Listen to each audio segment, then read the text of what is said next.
오늘 우리에게 주시는 말씀은 요한일서 4장 7절로부터 11절의 말씀입니다.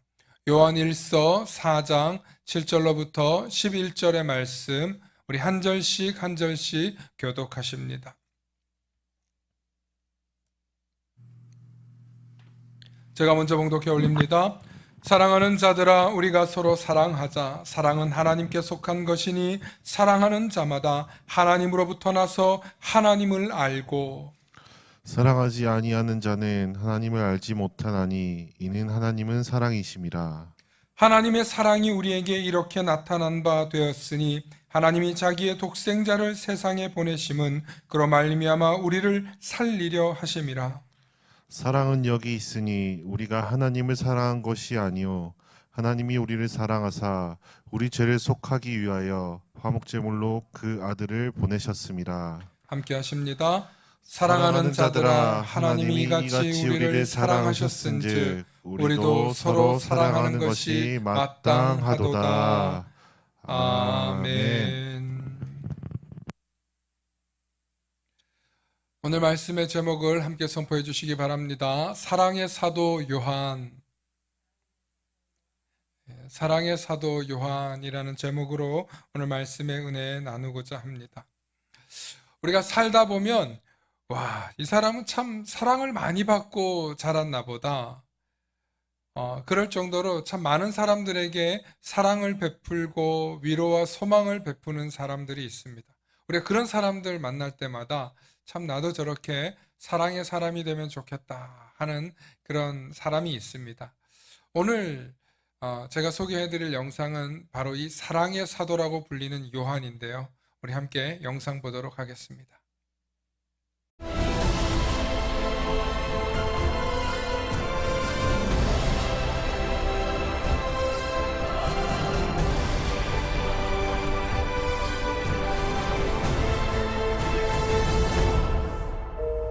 70여 년의 세월을 예수님의 제자로 살며 유일하게 순교하지 않고 자연사를 경험했던 제자 요한.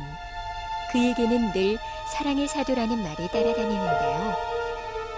사실 요한은 사랑과 어울리지 않는 제자였습니다. 예수님께서 우리의 아들이라는 별명을 붙여주셨을 정도로 그는 불같은 성격의 소유자였고, 사마리아인들이 자신들을 받아들여주지 않자 불을 내려달라고 예수님께 부탁하기도 했습니다. 예수님이 십자가를 지기 위해 예루살렘으로 가시는 길목에서도 요한은 야고보와 함께 예수님의 좌우편에 앉게 해달라며 이기적인 욕망을 드러내기도 했는데요. 불같은 성격과 이기적인 욕망을 가졌던 그가 성년이 되어 기록한 요한복음에서는 자신의 이름을 드러내지 않았는데요. 최후의 만찬에서 예수님의 사랑하는 제자로, 대제사장의 뜰에 예수님과 동행했던 또 다른 한 제자로, 예수님의 십자가 곁에 있던 사랑하는 제자로만 표현했을 뿐 자신의 이름을 드러내지 않았습니다. 무엇이 그를 변화시킨 것일까요? 바로 예수님의 사랑입니다. 베드로는 예수님을 부인하고 도망갔지만 요한은 마지막까지 예수님 곁에 남아 십자가의 마지막 길을 동행한 유일한 제자였는데요. 십자가에 달리신 예수님의 마지막 모습을 생생하게 목격했던 요한은 마지막 호흡과 유언을 들으며 예수님의 목숨을 다한 사랑을 가장 가까이에서 경험했습니다. 자신의 어머니를 부탁하신 예수님의 유언을 따라 요한은 예수님의 어머니 마리아를 자기 집에 모셨는데요. 예수님의 제자들이 이름을 날리고 여기저기서 전도를 하며 영광스럽게 순교했다는 이야기를 들었을 때도 요한은 예수님의 어머니를 모시고 있었습니다. 그는 유일하게 하나님을 사랑으로 정의하며 자신이 기록한 성경을 통해 80번이 넘게 하나님의 사랑을 이야기했습니다. 반모섬에서 유배 생활을 한 뒤 90세의 나이에 에베소로 돌아왔을 때도 요한은 혼자 걸을 수 없어 들것에 실려 나와 말씀을 전했는데요. 그 메시지 또한 사랑이었습니다. 올해의 아들 요한을 사랑의 사도로 변화시켰던 주님의 사랑, 그 사랑을 경험한 우리는 즉 지금 어떻게 살고 있나요? 예수님을 위해 죽는 것도 귀한 일이지만 예수님을 위해 사는 것도 귀한 일입니다. 순교한 제자들과 달리 끝까지 살아내며 주님의 사랑을 이야기했던 살아있는 순교자 요한처럼 주님 부르시는 그날까지 주를 위해 사는 우리의 삶이 되길 간절히 축복합니다. 네, 사도 요한은 다른 제자들과 달리 순교하지 않았고, 사도 요한은 그의 생애를 다하는 날까지 성경을 기록하는 일과, 그리고 사실은 사도 요한이 자신이 성경을 기록하려고 쓴 게 아니라 복음을 전하다 보니 그것이 나중에 성경이 된 것인데요. 그 복음서들이 바로 우리가 너무 잘 아는 요한복음과 요한 1, 2, 3서, 요한계시록입니다. 사실 성경을 이 연대기나 기록을 보면은 요한복음이 복음서 중에서 가장 늦게 기록되었고, 그리고 또 계시록 또한 마찬가지 아주 늦은 시기에 기록이 됩니다. 어떻게 보면 요한의 일생과는 좀 거리가 있습니다. 이 연대기를 보면은. 그런데 이 요한을 따르는 공동체들이 이 책을 완성했다라고 볼 수 있는데요. 비록 요한이 혼자 다 쓴 것은 아닐지 모르지만 중요한 것은 이 사도 요한의 복음은 예수님 복음의 정수, 하나님은 누구시다. 우리 교회에도 God is love, 하나님은 사랑이시다 이렇게 메시지를 하고 있는데, 하나님은 사랑이시다라는 메시지를 가장 함축적으로 해놓은 집필자가 바로 요한입니다. 그것을 가르치신 분은 예수님이지만 그것을 기록하고 공동체와 또 후대에 그것을 남겨준 사람은 바로 오늘 우리가 배울 요한입니다. 앞서 영상에서 보듯이 요한은 야고보와 그 살로메라는 어머니의 아들, 그 두 형제가 예수님의 제자였습니다. 잘 아시다시피 우레의 아들이라고 할 정도로 야심도 있고 열정도 가득했던 그런 제자였습니다. 그럼에도 불구하고 그가 나중에 예수님의 십자가 아래에서 복음을 깊이 깨닫고 나서 예수님의 말씀의 핵심은 사랑이구나. 하나님은 사랑이시고 우리가 해야 될 일은 뭘까? 우리 속에 예수님이 계시다라는 그 말씀의 깊은 의미가 무엇일까?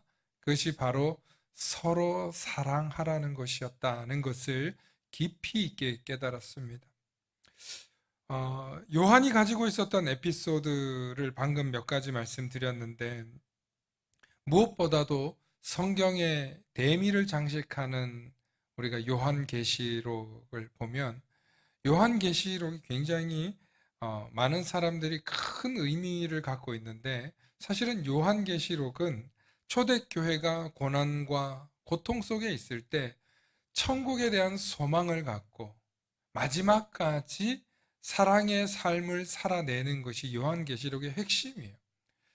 그래서 언제 몇 날 며칠 날 재림주 예수가 오시고 심판의 때가 언제냐, 아마겟돈이 언제냐, 이걸 알리려고 준 말씀이 아니라 이 고통과 고난의 시절 속에서 우리가 무엇을 붙잡고 살아야 하는가? 하나님을 사랑하고 다시 오실 예수 그리스도를 사랑하는 그 정신을 잊지 말고, 그래서 초대교회 가운데 7교회 가운데 에베소 교회가 나중에 그런 얘기를 듣잖아요. 너희가 첫사랑을 잃었다. 사랑에 대해서 이야기를 하는 거예요. 우리가 사랑에 대해서 깊이 묵상한 이 요한을 볼 때 저희가 이 말씀을 오늘도 들으면서도 참 사랑이 쉬운 것 같으면서도 사랑이 참 어렵다라는 생각을 합니다. 오죽하면은 사랑이 너무너무 어려우니까 사랑은 볼펜 매직으로 쓰면 안 되고 뭘로 써야 돼요? 연필로 써야 돼요. 썼다 지웠다. 사랑의 메시지를 전하고 있는 저 역시도 사랑이 너무너무 어려워요. 사랑의 삶을 살고 싶은데 사랑의 삶이 결코 쉽지 않아요. 왜 그렇습니까? 사랑은 마치 밥 짓는 일 같아요. 저희 어머니도 자주 하고 제 집사람도 자주 하는 말인데, 밥하고 나면 돌아서면 밥하고, 밥하고 나면 돌아서면 밥하고, 뭐 또 청소하고 돌아서면 또 청소하고 빨래하고 돌아서면 또 빨래해야 되고 씻고 자고 눕고 우리 일상생활을 하기 위해서 밥 짓고 청소하고 빨래하는 일은 아무리 해도 티가 안 나요. 예. 아무리 수고를 해도 정말 티가 안 나더라고요. 예. 주부 습진이 들 정도로 그렇게 수고하고 애썼는데도 가족들은 혹은 공동체는 그 수고와 노력을 잘 모르더라는 거. 왜냐하면 흔적이 안 남거든요. 그런데 그 흔적이 다 어디로 남아있냐? 그 공동체가 건강하고 그 공동체가 서로 먹고 마시는 가운데 웃음이 있고 기쁨이 있고 회복이 있고 사랑이 넘치는 바로 그 공동체를 유지하기 위해서 일상에서 수고하는, 특별히 주일마다 여신도들이 밥하고 또 치우고 하는 모습을 볼 때마다 얼마나 감사한지 몰라요. 정말 제가 농담으로 자주 하는 말인데, 그날은 설교를 쫙 죽쓰고 가도 오늘 점심 때 뭘 먹을지 맛있는 거 먹을 걸 생각하면 별로 이렇게 마음에 두려움이 없어요. 예, 그만큼 밥이 중요해요, 설교보다. 예, 제가 할렐루야 하면 좀 혼날 것 같고 여러분, 그만큼 밥 공동체가 중요해요. 우리 함께 먹고 마시는 그 가운데 뭐가 있어요? 회복이 있어요.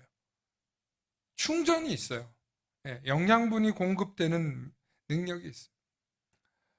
그런데 이런 일상을 유지하기 위해서 꾸준히 섬기는 이 섬김이 사실은 사랑이에요.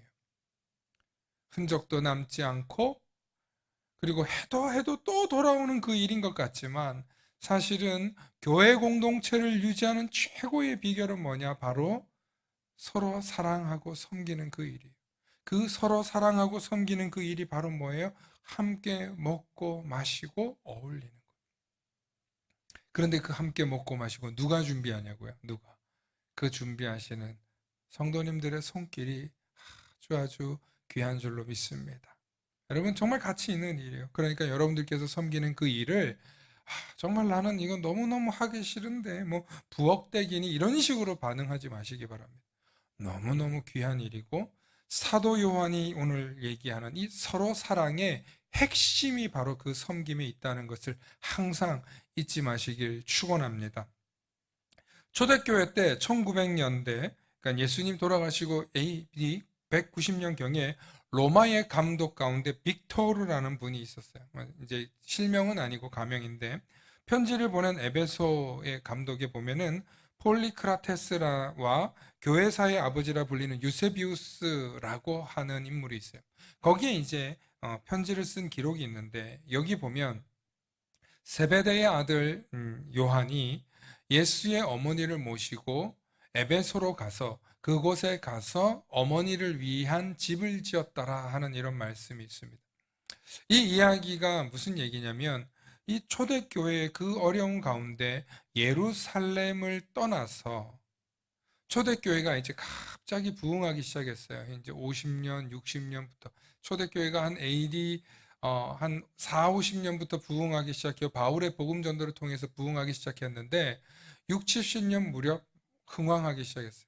그래서 에베소라는 지역이 있는데, 이 에베소라는 지역은 당시 예루살렘보다 몇 배나 큰 도시였어요.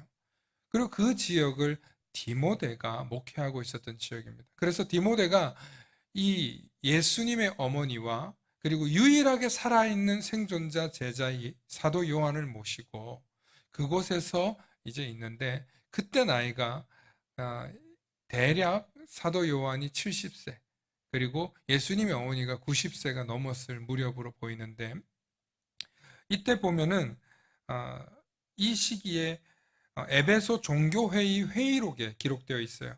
요한이 마리아를 위해 집을 한 채 지어 주었다 하고 기록이 되어 있어요. 네. 그러니까 이럴 정도로 사도 요한이 예수님의 부탁인 네 어머니다, 이제 네 집에서 모셔라 하는 그 메시지를 가지고 평생을 사도 요한이 그 어머니를 모시기 위해서 순교지로 또 복음을 전하는 선교지로 가지 못했던 이유예요. 그러나 가지 못했으면서 어머니를 모시면서 예수님의 어머니 마리아를 모시면서 요한이 예수님의 복음의 정수가 뭘까? 예수님 말씀의 핵심은 뭘까? 깊이 깊이 묵상하고 묵상한 그 결과가 바로 요한복음이에요. 요한복음의 핵심도요, 예수님이 가르치신 일대기의 이야기 중에서 가장 핵심을 보면은 우리가 서로 사랑할 때 종이 아니라 하나님의 아들이 되는 권세를 주셨다라는 메시지를 전해줘요. 유일하게 요한복음에만 있어요. 그러니까 이 어마어마한 복음을 사도 요한이 그것을 공동체에게 가르치는데, 여러분 이 시기가 굉장히 중요해요. 사도 요한이 예수님의 어머니를 모시고 간 이유가 있어요. 왜 모시고 갔냐면, 에베소로 왜 갔냐면 예루살렘에서 더 이상 살 수가 없었어요. 예루살렘에서 살 수 없었던 이유가 뭐냐면 AD 60년경에 중반에 유대인들이 로마 제국으로부터 대항하고 반란을 일으켰죠. 예. 그래서 이로 인해서 로마 황제가 되기 전 베스파시아누스가 그들을 섬멸하러 갔다가 네로 황제가 이제 퇴위되면서 이 베스파시아누스가 다시 황제가 됩니다. 그리고 그는 그의 장군 시절이었던 사명이었던 유대 반란 진압이라는 사명을 잊지 않고 자신의 아들 티투스 장군을 로마 군대를 통해서 보냅니다. 보내는데 어느 정도로 잔인하게 공격을 했냐면 숨 쉴 틈 없이 공격을 했고, 그리고 엎친 데 덮친 격으로 예루살렘과 그 주변 일대가 기근이 왔어요. 그래서 이때 죽은 사람들이 전쟁으로 죽은 사람보다 기근으로 죽은 사람이 더 많았을 텐데, 여하튼 죽은 숫자가 110만 명이었대요. 110만 명. 그리고 그때 사로잡혀서 노예로 팔린 어린 아이들이 9만 명이 넘었다고 합니다. 그러니까 더 이상 이 예루살렘 지역에 유대인들이라고는 눈을 씻고 찾아볼 수 없는 상황이 되고, 다 피난에 갔거나 아니면 남아 있었던 사람들은 마지막까지 전투를 했던 그 사람들은 다 죽은 거예요. 더 이상 예루살렘과 유대인에서 살 수 없었던 그 사람들이 지금 이렇게 흩어졌는데, 예수님의 어머니를 모시고 있었던 사도 요한과 예수님의 어머니를 에베소로 옮기게 된 거예요. 그러면 에베소가 굉장히 무슨 교회가 컸고 뭐 화려했고 교세가 아주 넓었냐, 그런 게 아니에요. 지금 어떤 시기예요? 유대인들뿐만 아니라 이 기독교인들까지도 박해를 당하던 시기였단 말이에요. 그러니까 지하에서, 어두운 지하에서 숨어서 그들이 예배를 드리고 있었는데, 바로 그때 사랑의 사도 요한이 가끔씩 디모데가 요청해서 복음을 전하게 되면 그가 늘 올라온 메시지가 있었대요. 이 기록은 체코의 종교개혁자 제롬이 말에 의하면, 사랑의 사도 요한은 나이가 들어 기력이 쇠해서 장기간 설교하는 것이 힘들어졌을 때 가끔씩 나와서 에베소 교인들에게 한마디씩 권면하는 것으로 설교를 대신했다고 한다. 당시 에베소 교회는 아직 세상에 드러내놓고 복음을 전할 수 있었던 상황이 아니었기 때문에 지하교회에 모여서 몰래 예배를 드리고 있었다. 그러면 이 상황에서 이 사도 요한이 뭐라고 얘기했냐면, 그곳에서 언제나 온화한 얼굴로 나와서 나의 아들들아 서로 사랑하라, 이 말만 몇 번 하고 내려갔다는 거예요. 나의 아들들아 서로 사랑하라, 나의 아들들아 서로 사랑하라, 나의 아들들아 서로 사랑하라. 에베소 교인들이 이번에는 올라오면 무슨 다른 말씀을 할까 하고 기대해도 올라오면 늘 똑같은 얘기하는 거예요. 나의 아들들아 서로 사랑하라, 나의 아들들아 서로 사랑하라. 그런데 그 메시지에는 깊은 울림과 힘이 있는 거예요. 그럼에도 불구하고 이제 너무나 똑같은 말만 하니까 에베소 교인들이 질문했어요. 아니 사도님, 왜 맨날 똑같은 말씀만 하십니까? 다른 메시지도 좀 전해 주십시오. 다른 이야기들도 좀 우리에게 전해 주십시오. 라고 얘기하니까 사도 요한이 뭐라고 말했냐면 이렇게 대답했다고 합니다. 이것이 예수님의 명령입니다. 이것이 예수님의 명령입니다. 서로 사랑하라. 내 아들들아 서로 사랑하라 하신 이 말씀이 예수님의 명령이었다는 것입니다.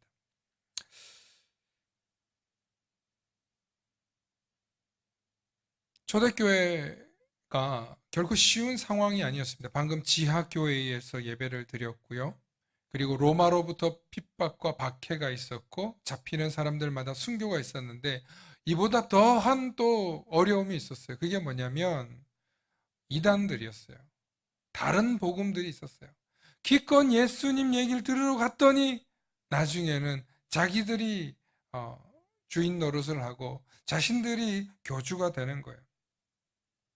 그렇기 때문에 초대교회에서는 이런 이단 문제로 인해서 굉장한 아픔이 있고 갈등이 있고 그 일로 인해서 쪼개지는 교회들이 있었습니다. 실제로.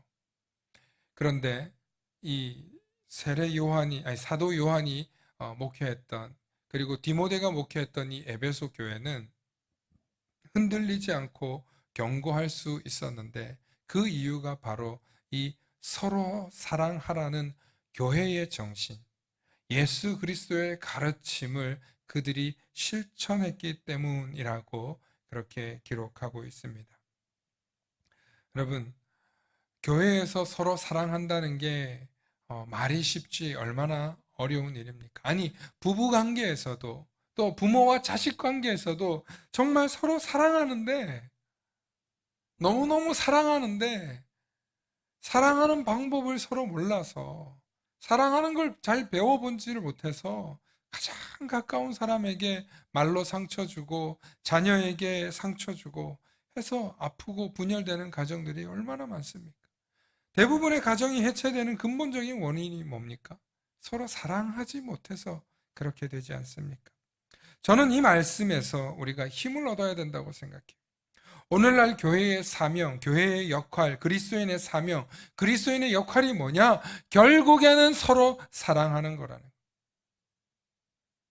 결국에는 우리가 서로 사랑하기 위해서 이 교회당에 모였고, 서로 사랑하기 위해서 말씀을 듣는 것이고, 서로 사랑하기 위해서 찬양을 부르고 예배를 하는 거예요. 서로 사랑하기 위해서 주님의 말씀을 펼쳐서 보는 거고, 서로 사랑하기 위해서 밥을 먹는 거고, 서로 사랑하기 위해서 선교도 하는 거고, 서로 사랑하기 위해서 우리가 훈련도 받는 거예요. 그런데 이 서로 사랑하는 것이 빠져버리면 무슨 의미가 있겠냐 이 말입니다. 독일 베벤하우젠이라고 하는 수도원이 있는데, 이 수도원에 가면 엉켜있는 사슴뿔이 전시되어 있다고 합니다. 무슨 뿔요?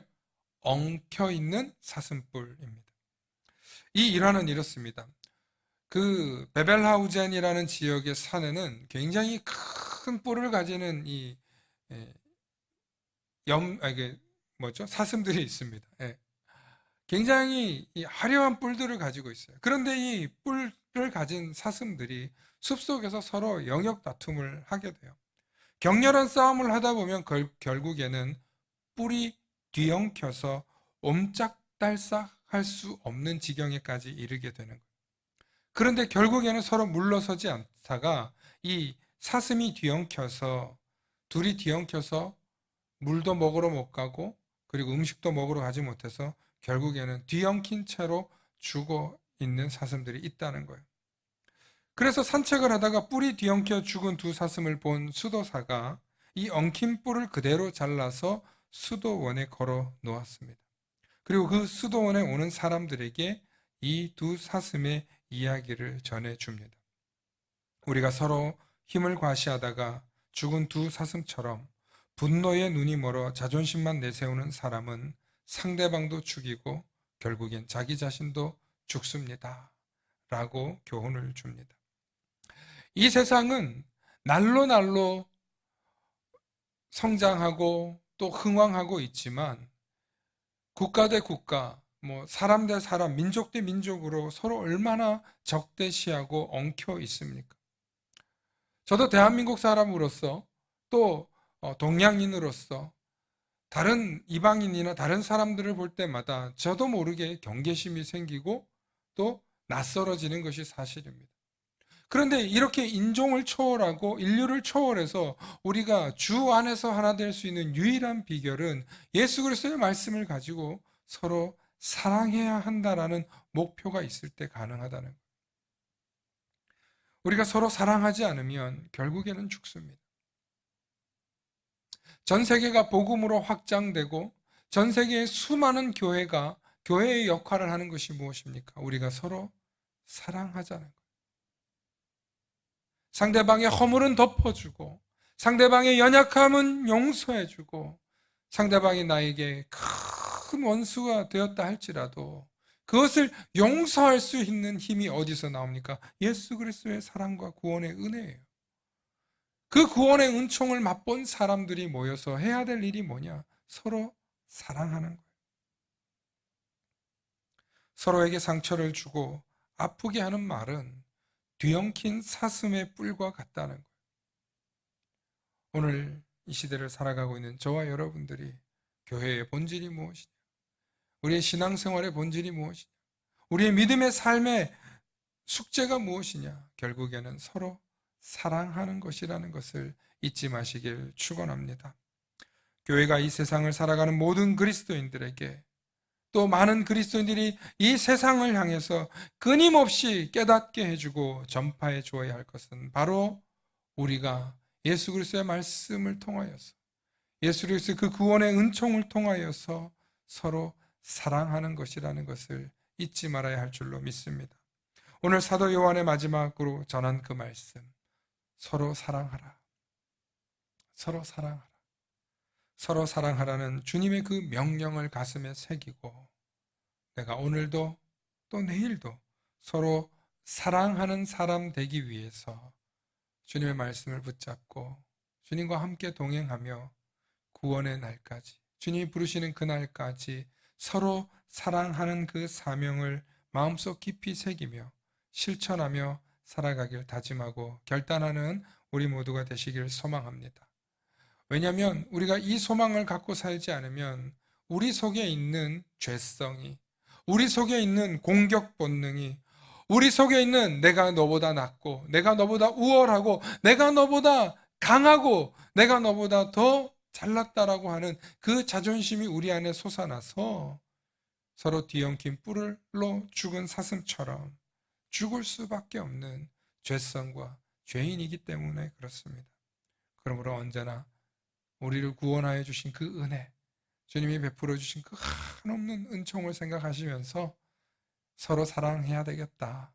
그래 내가 서로 사랑하는 삶을 살자. 아니 나부터 사랑하는 삶을 살자 하고 가슴에 깊이 결단하시는 저와 여러분들 되시길 축원합니다.